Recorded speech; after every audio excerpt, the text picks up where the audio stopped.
you. What they were. Ni shade now not to total and pay. About the end specifically. Oh, one pa. Eh, or say, my president were a con man. When you say woof, you know, I know. Obey diplomatic on some. Oh, nah. Only I go more charges. Oh, I almost say Barcelona no munis cannot 1-1 rule and the Omuna de Omunim go for case much. But Omuda. Omudi two moments so Omuni problem there. Edu ameka bibi.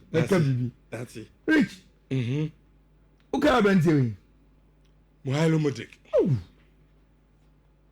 Last week, me nam exercise na me hu ne picture bi na owo I think golf course baby aboko golf no e na ogina wo so ko bo golf wo say one na fufuo bi na call you na dwuma si mutim say na sabrantie we say ball no we jai ball na say what is really the problem with him? Rich in some way bani nyo. And you see, say about doping. Obie ni wa anti-doping agency na tsina wakoka say na minim na me fire.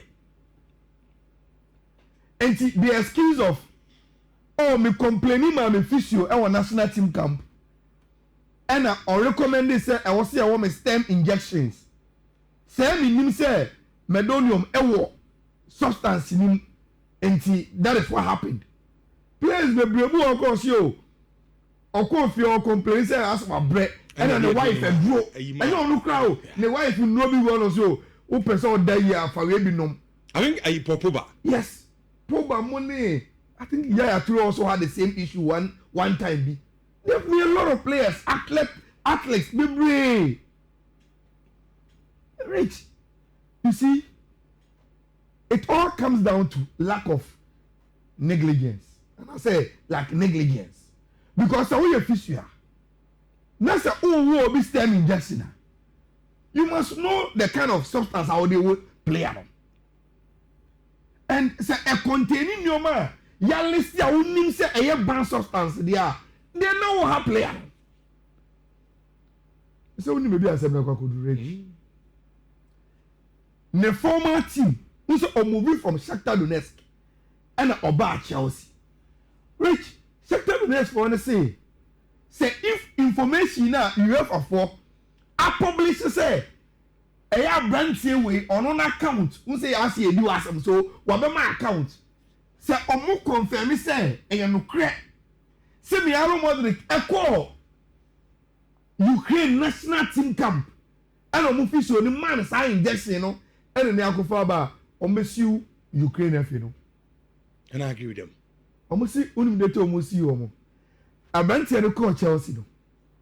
There were add-on clauses based on the performance in normally could give them up to 30 million. And now Abanti need to be more obium. And potentially sika omo tinye nya no. One man sure omo dia they will take the FA on. And so we take FA no on. Rich, and yet only the FA, they will take Andrei Shevchenko too. Because he is in charge of the national team camp. And he said, Ayala Mudryk echo physio no. Now physio goes, okay. Problem now they have this is what I will recommend as a medication. It must be approved by him and signed the adenoma. And if as a supervisor our camp or approve this as substance in the ademana. Or liably indicted in a seminar course. Mama Abraham, no. Oh yes, man. And Rich, you see, when a clubber may add ons in Tinania Brew. What about Chelsea? How didn't you talk? What Brandia? Oh, what born who can oversee a camera? No national team I say. And I will expect Chelsea to also release a statement and say, Sasana 70 years, they will join the lawsuit.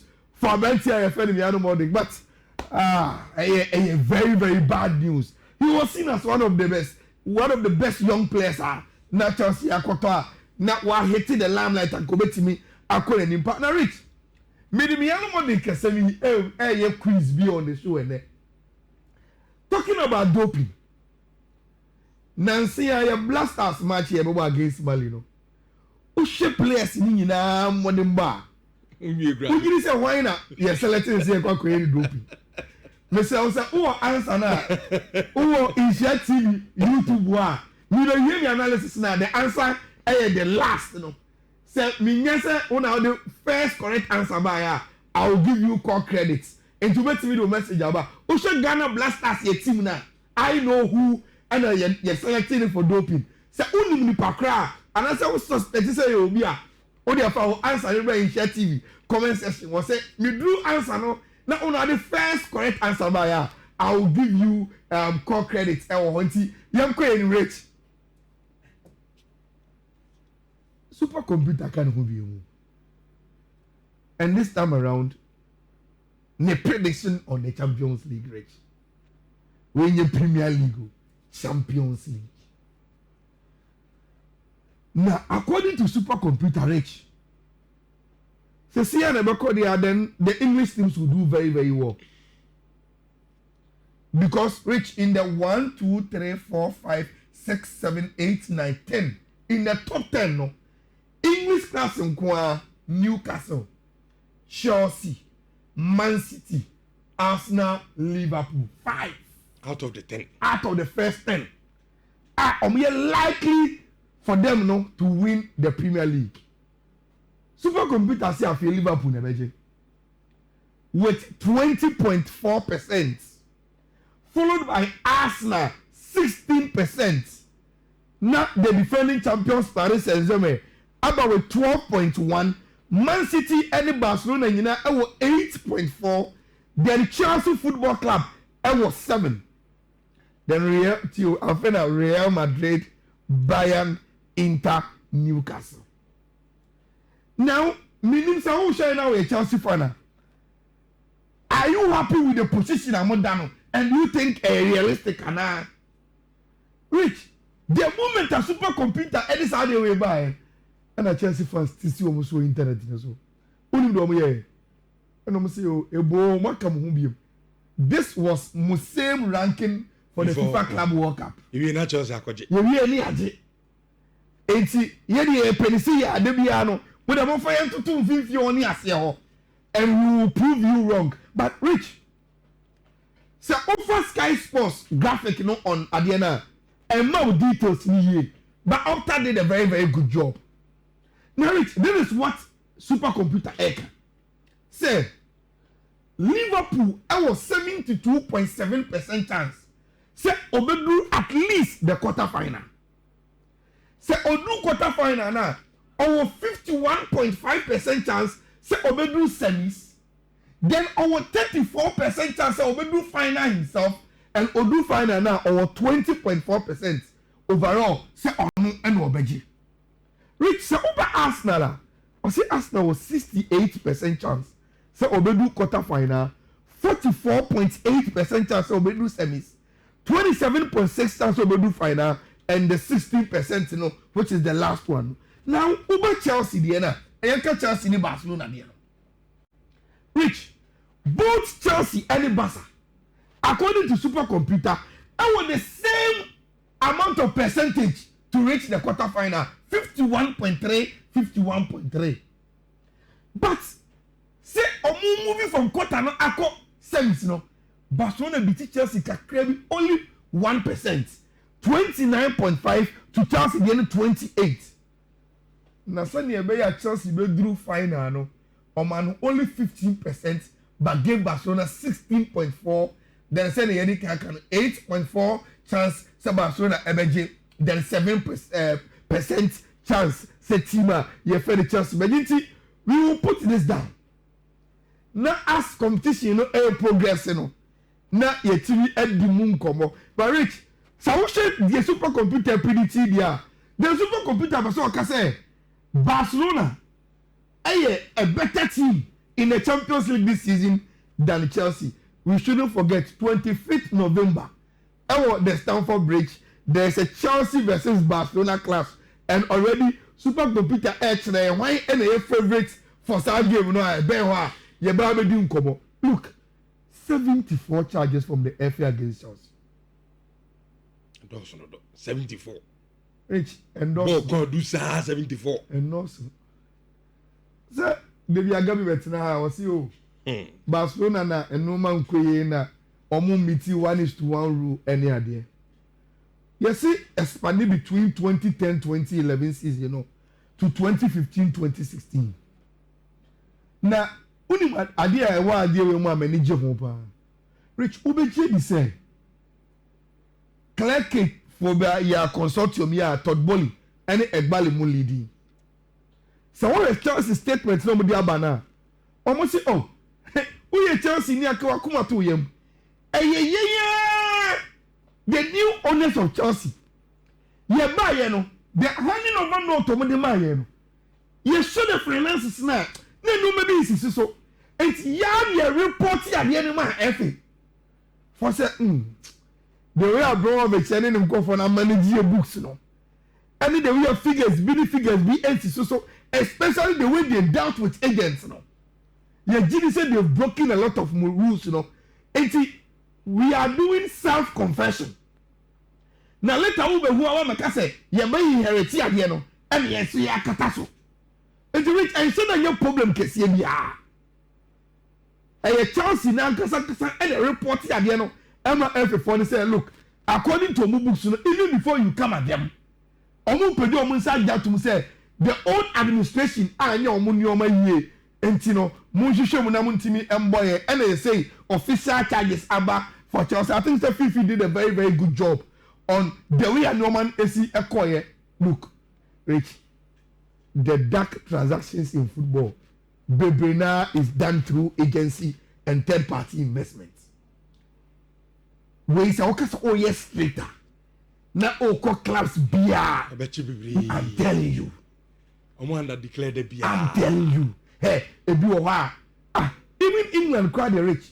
Say say they don't really buy players through intermediaries. Go to Italy and Spain. Why do you think that in the past? Now AC Milan, Juventus, Barca, Real Madrid, and all the best players, you know, because the best players are held by agents. And it's a more preference. Now no be Kasana, Ube Katikonesa. They will bring the players to you. So England quite an anciana. Almost starting agents in Kumodie, anyhow a top place every one. It's rich. Me and never but you see, if you know who your chance story and now we then he decided to take a swipe at Barca. So any scanner or no only sponsorship like team and KNBA and going to me near look. Look, even in our financial crisis, they saw what we did to them on the transfer market. Oh, you Niscakrano. You didn't say what Monte say, Masuna, you Niscakra. Rafinha is Oko Baza. Do school they know also. Rich. Eh? Omunche. See the Gina Aswa. Who is the star or just the Star by any be waiting. In the next 2-3 years, Omo to get in Simone, one more Esteban or Mudryk, you will come and buy them. That's it. You will come and buy them. And when you cry, Rich, you ever fear just 1 minute. There is this nice handle be or excellent. So, Mr. Oyo be out here interested in football statistics, especially African football near there. Go follow Sir Handle way, we global football.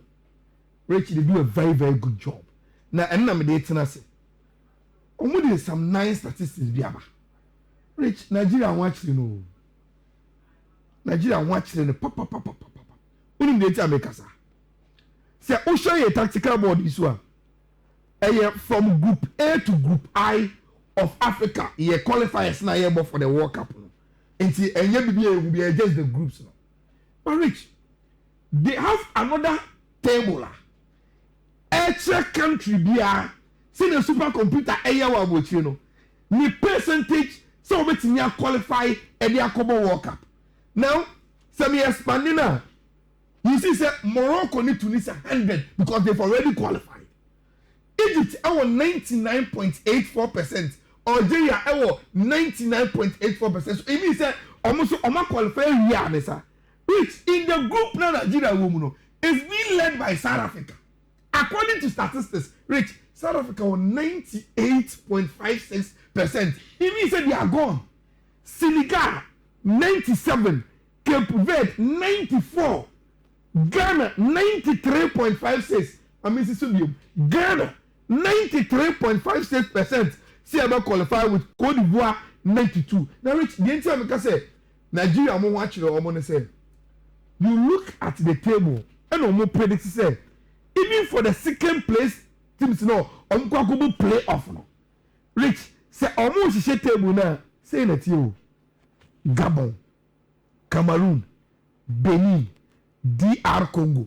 Sisi ayi omo exactly upon qualifiers na omo no nka omo be bo omo ho four no metina go playoff omo metina gate cash omo eye ye group for Madagascar, then Tanzania, Burkina Faso, Namibia, Uganda. Not even Nigeria. No. Until omo need chance even for so me finish second in port. Now omo go through the playoff route no crowd. Rich, who are for no? Yes. Answers biabana. So far doping no. So far player ni dia papa Sibo. Yeah. Enu kwa no bia dia ba. Oh, daddy. But so far no he omo do message na ba. Zibo die ne door so pa. Ne door so. After Zibo no, ma me hwe name aba papa. Ebi o ma appear ba ko bi ebi si Benjamin Asare. Bi so bo Jordan D. Jordan, okay. We so Calibrenchi. Yeah, okay. Obi abobo Calibrenchi sisi. Okay. And Alexander Jiku. So far names abano. Obi bo Jikudin. Yes, Obi abo Jikudin. Ni pakono bo Jikudin no. Your friend Gideon Opoku Boateng. Gideon Opoku Boateng, Rich. Okay, mami musa osade we. Ujiri se edie na mama dudo na abo akwasi Zibo. Edi uni o ma djuma ujiri se die na mama wa because of what's a brand on the Black Star team no more that.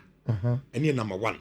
Number 2, the kind of game I know bono. What do you say? I know one thing. And they always said Jibono combined.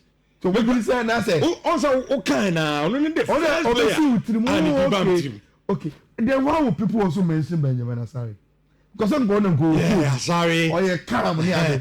I don't know if suspended say already know. Maybe the mean say Baba me team say be a doping between Abano here. One, he was a defender, and say defender who free na corner or head the ball channel, and the ball no boy how aggressive I know you watch it on.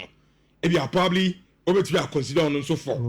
Doping, but maybe I starting na the first day because Zibo na Baba team here. Crow from boy. Rich Zibo. The answer. Alexander Jiku. Wow. Yes. Oh no, man, doping. Yes, Jiku was the one selected for the doping. The day Alexander Jiku as the first one, no. We will reach out to him. He will give us a number. Yeah, we are just a minya time pa. Na yeshemwa. Na ya pen number na ya money 50 cedis. Credit also when they quiz kakra we near because of Ayala Mudryk system no. Blaster game near boy against Mali no Jiku was selected for the doping test on which young face and edition and then they are Champions League a man games ewo a honum into there was special odds I think 4 odds bia ya young one juma ya debate me a day ama yetie for any ahwefo me say wa and go for debate ri ja una be complain ya nti se ka say ye wo odds na waje na watwa bi we bet way us nti nyanto boase na tro 4 pe first cut to ba ku bi echi unim bi ebebo because ani nyina akra so etimi bo kama first one no BW 106 E4 FFF. And a second one is here BW 106 EB 6 6A4. Then the next one is BW106